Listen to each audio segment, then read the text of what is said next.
మణికొండలో మంచి crispy chicken ఎక్కడ దొరుకుతుందో చెప్పనా? అయితే వచ్చేయండి. మా వాడు ఆకలేస్తానని నేను ఒక ప్లేస్ తీసుకెళ్తాను కానీ అరగంట ఆఫీస్ ఎగదొబ్బి తుర్రుపెట్ల తుర్రుమంటూ వచ్చేసాం బయటికి. హెల్మెట్ ముఖ్యం మిగులు, ఎందుకంటే ఇది మంద కాదు ఆడిది, పోయిందనుకో మళ్ళీ మింగుతాడు. మా వాడు అన్న ప్లేస్కి అయితే వచ్చేసాం. అది చూసి ఏంటి కూరగాయలు ఆడతారని నోట్లో అనుకున్నాను. దాని వెనకాల ఉంది కేబీఆర్ చికెన్ అంట. మనకి కేఎఫ్సీ ఐడియా ఉంది కానీ కేబీఆర్ అనేది ఫస్ట్ టైం వింటున్నాం. ఇదైతే వాళ్ళ మెనూ. మనం అయితే కేబీఆర్ అమన్ బాక్స్ ఆర్డర్ పెట్టాం. అది 189 రూపీస్ కాస్ట్. వర్కింగ్ అవర్స్ లో బయటకు వస్తే చెల్లించక తప్పదు భార్య మూల్యం అన్నట్టు మామిడికి ఏదో వర్క్ వచ్చేసింది పాపం. ఈ గ్యాప్ లో మన చికెన్ కూడా మన చేతికి అయితే వచ్చేసింది. చూస్తుంటేనే 4 లవలాలు ఆడేస్తుంది. పీస్ అయితే బాగా కుక్ అయింది, చెయ్యి కూడా గట్టిగా కాలుతుంది దెబ్బకి.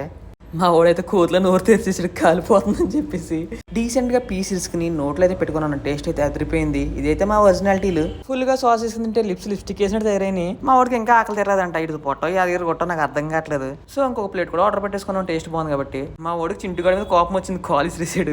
మా వాడు బిల్లు 380 కొట్టేస్తుంటే మా 378 అని చెప్పేసి ₹2 ఆదా చేసినాడికి. ఇలాంటి ఆదాలు చాలా చేస్తాం మనం. దీని అడ్రస్ ఐలో మణికండకు ఆపోజిట్ లో లెఫ్ట్ లో ఉంటుంది. వచ్చి టేస్ట్ చేసి ఉంటాం మరి.